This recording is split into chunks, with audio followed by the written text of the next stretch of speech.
Welcome back, true crime fans. I am officially back in my bedroom, as you can tell. My photo collage is on my door right there. I've got other photos behind me. So I'm back in my normal filming area. It is officially a little over a week before Christmas, so I decided that I wanted to talk about something that is like Christmas related, or like a true crime Sorry, I can't English today. A true crime case that happened during the month of December. And I found one that I have heard about before. And yeah, but before we start, I do want to talk. I finally finished it. After months of literally trying to finish this because of how busy I've been, I finally was able to finish this book, and oh my god, it is fucking amazing. So the book that I'm going to be reading next is this one right here. It's called Forensics: What Bugs, Burns, Prints, and DNA and More Tell Us About Crime. It is by Val McDermid, and I am super excited to start reading it. It's got pictures and pictures. I'm not sure who this is, but I'll find out eventually. So, if you guys like what you see on today's video, make sure to stick around because I have a ton of content about this, or very similar to it. So, yeah. Also, I'm going to be doing my skincare routine because I need to. So, I've already washed my face, so that's good. Anyway, so today's case is of the Sodder children, and they disappeared on Christmas Eve, in 1945. So, this was a long time ago. Almost 60 years ago, if not more at this point. I'm not going to math tonight, so don't ask me to. So, let's get into it. For nearly 4 decades, anyone driving down Route 16 near Fayetteville, West Virginia, could see a billboard bearing the grainy images of 5 children, all dark-haired and solemn-eyed. Their names and ages: Maurice, 14, Martha, 12, Louis, 9, Jennie, 8, Betty, 5, stenciled beneath, along with speculation of what happened to them. Fayetteville was and is a small town with a main street that doesn't run longer than 100 yards, and rumors have always played a larger role in the case rather than evidence, and no one even agreed. Sorry, I'm trying to keep it down. Did you have a candle? No. I smell burning. It's not me. And rumors have always played a larger role in the case than evidence, and no one even agreed on whether the children were dead or alive. What everyone knew for certain was this. On the night before Christmas, 1945, George and Jennie Sodder and 9 of their 10 children went to sleep. One son was away in the army. Around 1 a.m., a fire broke out. George and Jennie and 4 of the children escaped, but the other 5 were never seen again. George had tried to save them, breaking a window to re-enter the house, slicing a swath of skin from his arm. He could see nothing through the smoke and fire which had swept through all of the downstairs rooms: living room, dining room, and kitchen, office, and his wife Jennie's bedroom. He took frantic stock of what he knew. 2-year-old Sylvia, whose crib was in their bedroom, was safe outside, as well as 17-year-old Marion and 2 sons, 23-year-old John and 16-year-old George Jr., who had fled the upstairs bedroom they shared, singeing their hair on the way out.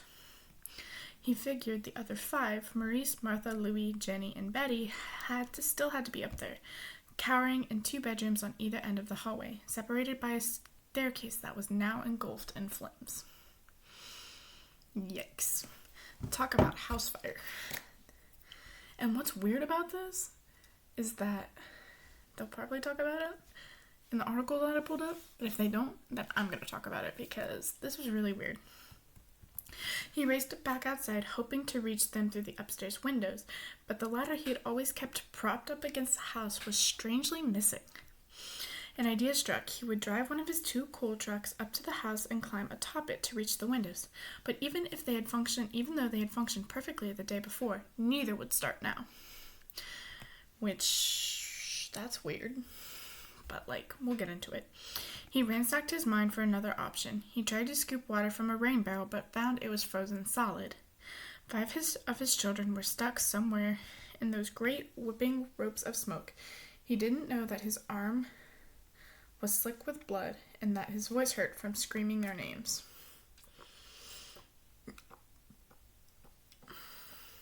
His daughter Marion sprinted to a neighbor's home to call the Fayetteville Fire Department, but couldn't get any operator response, which honestly doesn't surprise me because it was Christmas Eve in 1945, so most people were at homes with their families, but still. A neighbor who saw the blaze made a call from the nearby tavern, but again, no operator responded. Exasperated, the neighbor drove into town and tracked down the fire chief himself, F.J. Maurice, who initiated Fayetteville's version of a fire alarm, a phone tree system, where one firefighter phoned another, who phoned another. The fire department was only 2.5 miles away, but the crew did not arrive till 8 a.m., over 7 hours after the fire had started. And at that point, the house was reduced to ash. That's it. There was nothing left. Which is really sad and honestly kind of like suspicious.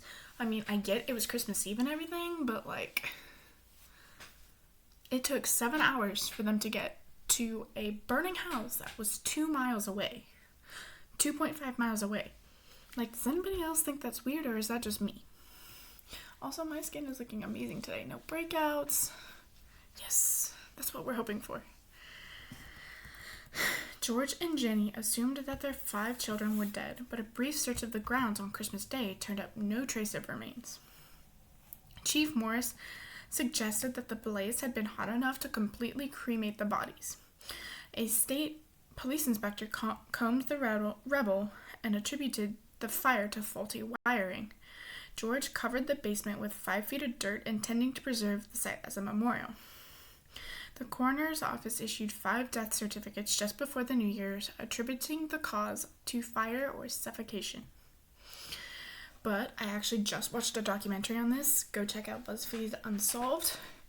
And according to them, and some research with this, Jennie woke up an hour before the fire started to find the lights working. So, like, if there was faulty wiring, like if the coroner's office is saying, then why was the power working? But that's just me. But the Sodders begin to wonder if their children were still alive. George Sodder was born Giorgio Soddu in Tulsa, Sardinia in 1985 and immigrated to the United States in 1908 when he was 13. An older brother who had accompanied him to Ellis Island immediately returned to Italy, leaving 13-year-old George on his own. He found work on the Pennsylvania railroads, carrying water and supplies to laborers, and after a few years moved to Smithers, West Virginia. Smart and ambitious, he first worked as a driver and then launched his own trucking company, hauling dirt for construction and later freight and coal. One day, he walked into a local store called the Music Box and met the owner's daughter, Jennie Ciparini, who had come over from Italy when she was 3. So they married and had 10 children between 1923 and 1943.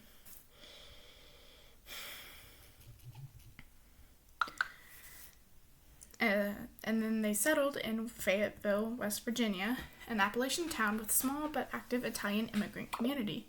The Sodders were, said one country magistrate, one of the most respected middle-class families around.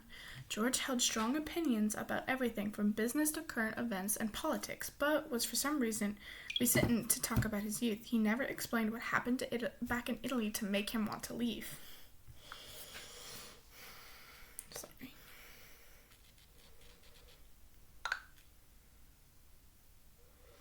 I'm double checking something real quick. So, like, he was super well respected, but also super reserved about things that happened to him. Didn't really want to talk about it that much.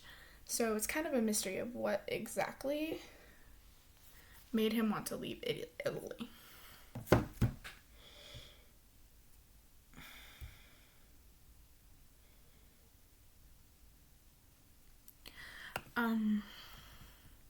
The Sodders planted flowers across the space where their house once stood and began to stitch together a series of odd moments leading up to the fire, which is what I was kind of talking about earlier. There was a stranger who appeared at the home a few months earlier, back in the fall, asking about hauling work. He meandered to the back of the house, pointed to 2 separate fuse boxes, and said, "This is going to cause a fire someday." What? Does, nobody see anything wrong with this? These kids were obviously kidnapped. I mean, maybe. I don't know at this point, but I think they were kidnapped. That's just my personal opinion. Strange, George thought, especially since he had just checked the wiring by the local power company. So that kind of just goes bye-bye, I guess. And they pronounced it in perfect condition.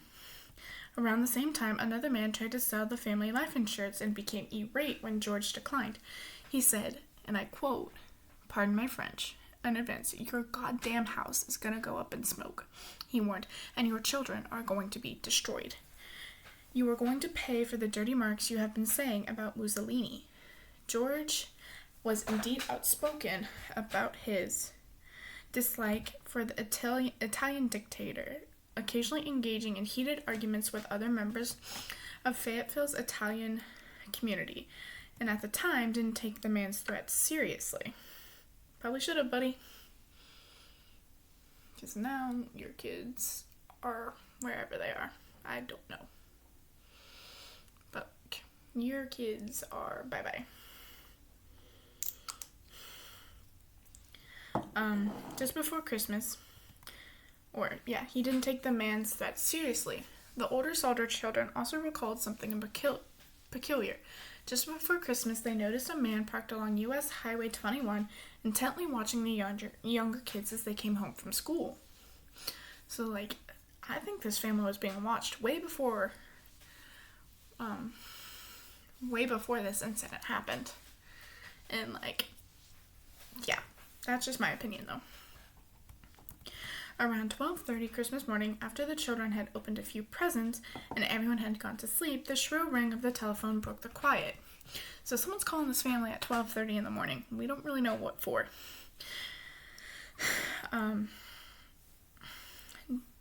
Jennie rushed to answer it, and an unfamiliar female voice asked for an unfamiliar name. There was laughter in the background and glasses clinking. Jennie said, "You have the wrong number," and hung up. Tiptoeing back to bed, she noticed that all of the downstairs lights were still on and the curtains were open. Remember how I said that the coroner's office chalked up this whole event to faulty wiring. If the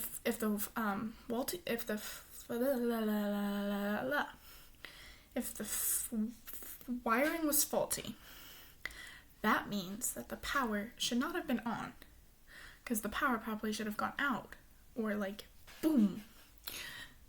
And like I said, they had it checked in the fall before Christmas with the power company, and they said the wiring was fine. So that's just a little weird to me. And the curtains were open. I don't know about y'all, but if I'm going to bed and it's dark, I don't want my windows open. I don't want my curtains open and people being able to look in at me.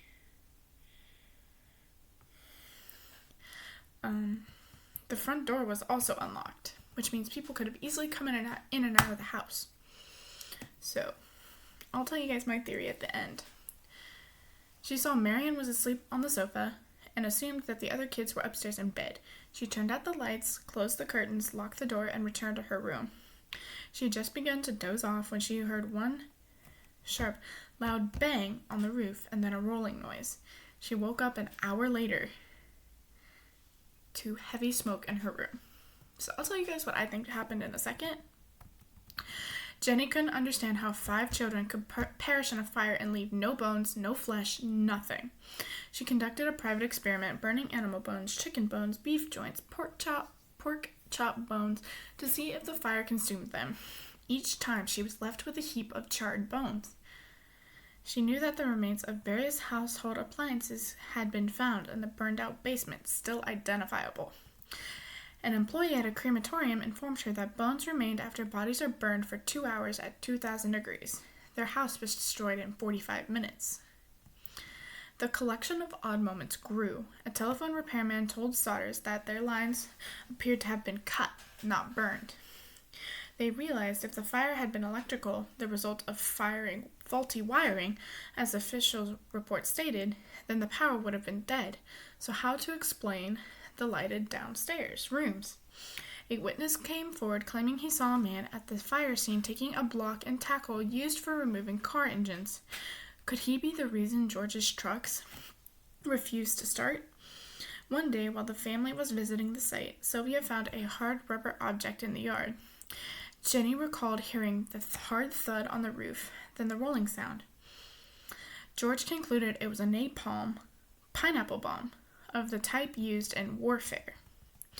Then the reports of sightings. A woman claimed to have seen the missing children peering from a passing car while the fire was in progress. A woman operating a tourist shop between Fayetteville and Charleston, some 50 miles west, said she saw the children the morning after the fire. I served them breakfast. She told police there was a car with a Florida license plates at the tourist court, too.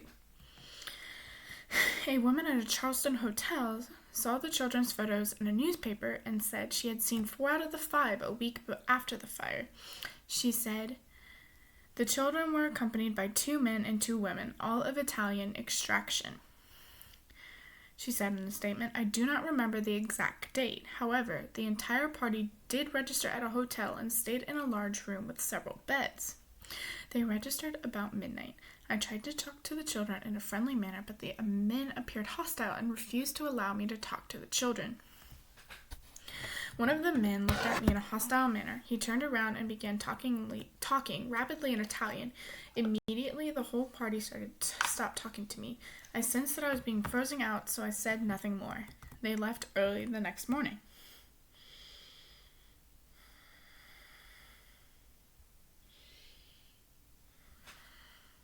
In 1947, George and Jennie sent a letter about the case to the Federal Bureau of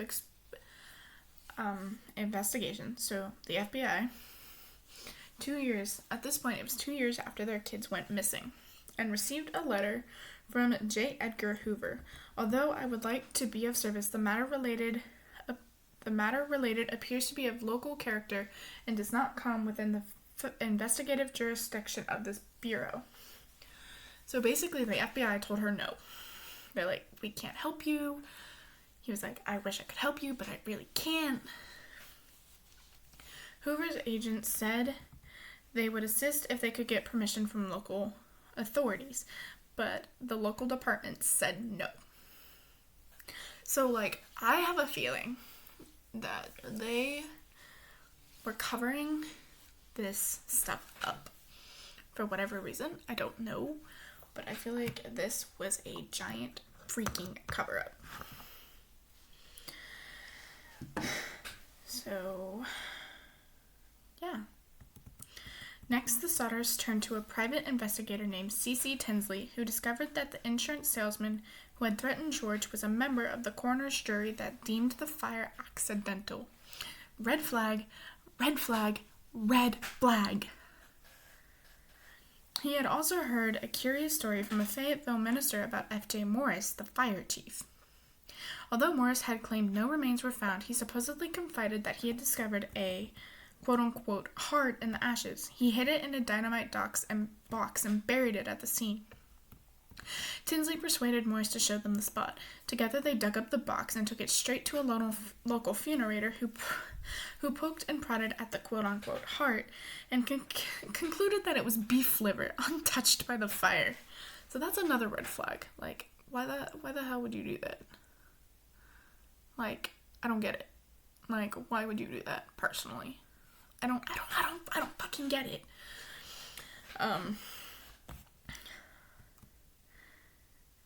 Soon after, the Sodders had heard rumors that the fire chief had told others the contents of the box had not been found in the fire at all, that he had buried the liver in the rubble in hopes that finding any remains would placate the family enough to stop the investigation.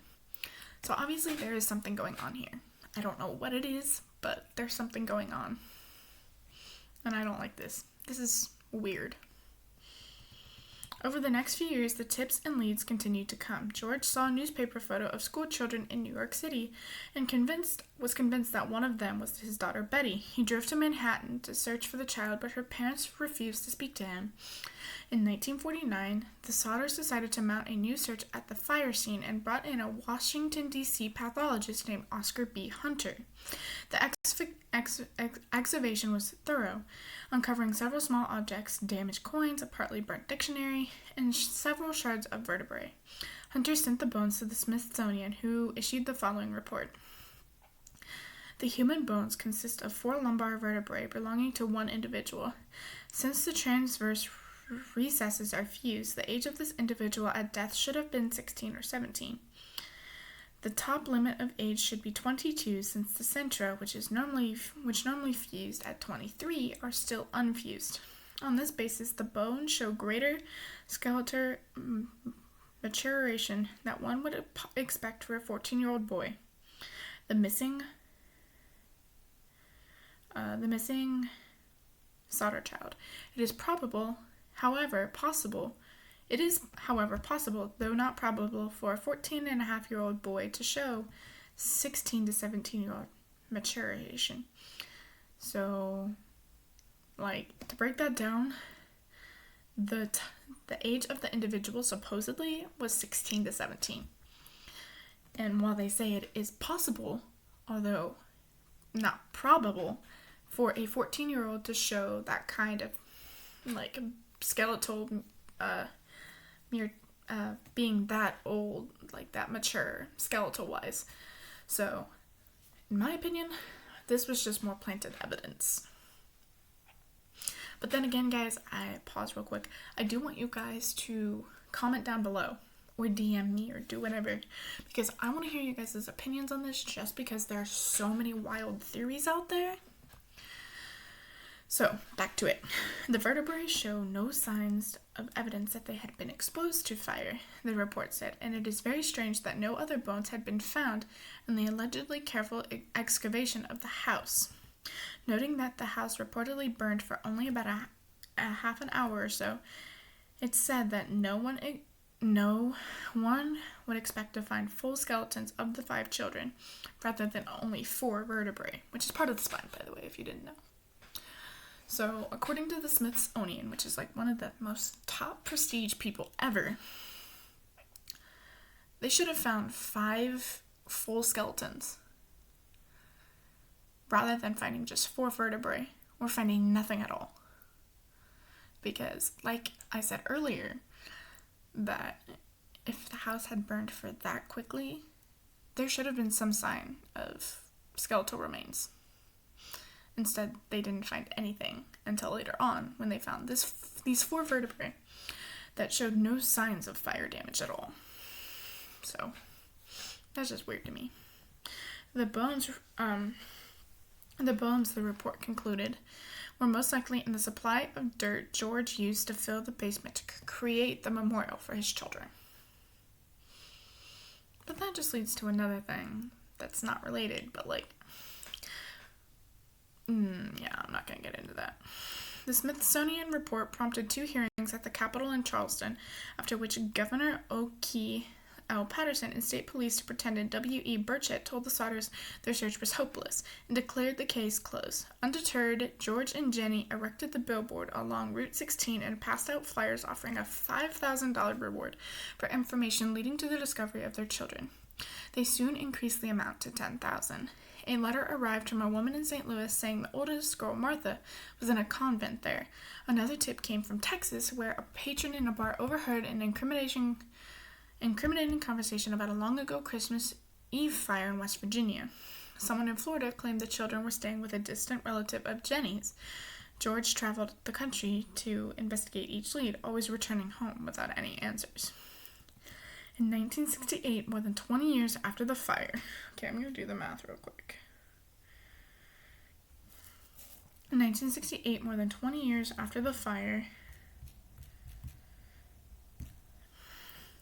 Jennie went to get the mail and found an envelope addressed to only her. It was postmarked in Kentucky but had no return address. Inside, there was a photo of a man in his mid-20s. On the flip side, a cryptic handwritten note said, Louis Sodder, I love Brother Frankie, little boys, A90132 or 35. She and George couldn't deny the resemblance to their Louis, who was 9 at the time of the fire, but beyond the obvious similarities, dark curly hair, dark brown eyes, they had long, same straight nose, the same upward tilt of the left eyebrow. Once again, they hired a private detective and sent him to Kentucky. Mysteriously, the detective was never heard from again. The Sodders feared that if they published the letter or the name of the town on the postmark, they might harm their son. Instead, they amended the billboard to include the updated image of Louis and hung an enlarged version over the fireplace. Time is running out for us, George said in an interview, but we only want to know. If they did die in the fire, we want to be convinced. Otherwise, we want to know what happened to them.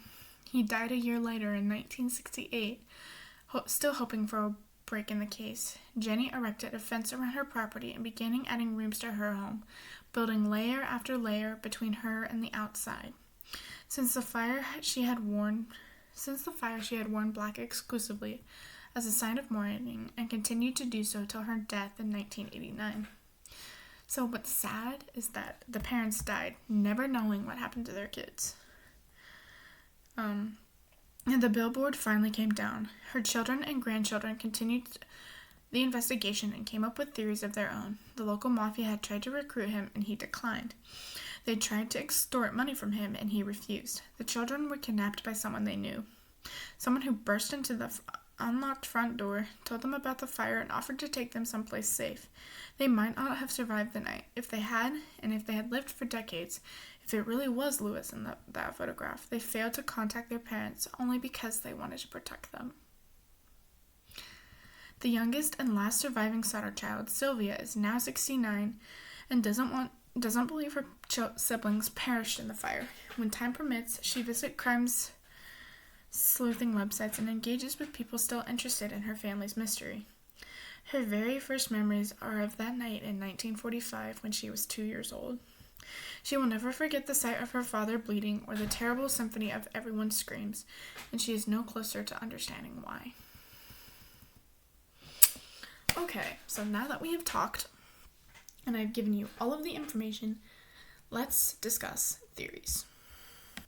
Okay, so now that we have talked about, I've given you all the information and I've laid it all out for you. So kind of like my final thoughts on what I think happened. I did write these down because I wanted to get all of my thoughts out. As you can see here, my handwriting isn't the greatest, but bear with me. So here's what I think can happen. First, the family was most definitely being watched, not only by the man that the eldest children saw,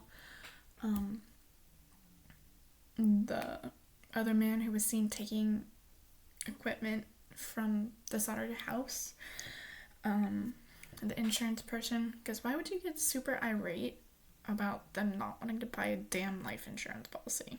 Doesn't make sense to me. And then the person looking for work, because both of those men, the last two, the insurance person and the man looking for work, both said something about the children being destroyed, or B, it's starting a fire. So like, this was being planned out well in advance, and I think there were multiple people involved with that. 2, the person or persons broke into the house through the unlocked front door, because as we remember, Jennie woke up about 12:30 after the phone rang to see that A, all of the lights were on, and B, the front door was unlocked. So I guarantee they slipped in, hid, got the children, cut the phone lines while they were at it, and then managed to sneak out past the house. But they left everything on and the front door unlocked. So that's one big fuck up right there. The rolling sound that Jennie heard was definitely a napalm bomb. A bomb, that's at least what I think it was, or some sort of fire bomb. And that's what the cause of the fire was. And then one of the children later on found it, as we talked about. The man who had the equipment not only made sure that the cars would not be able to start at all, but that he took the ladder so that there was no way for him to get into the house because the staircase was on fire and that was the only way upstairs. The local officials were involved somehow. I am 100% convinced of that.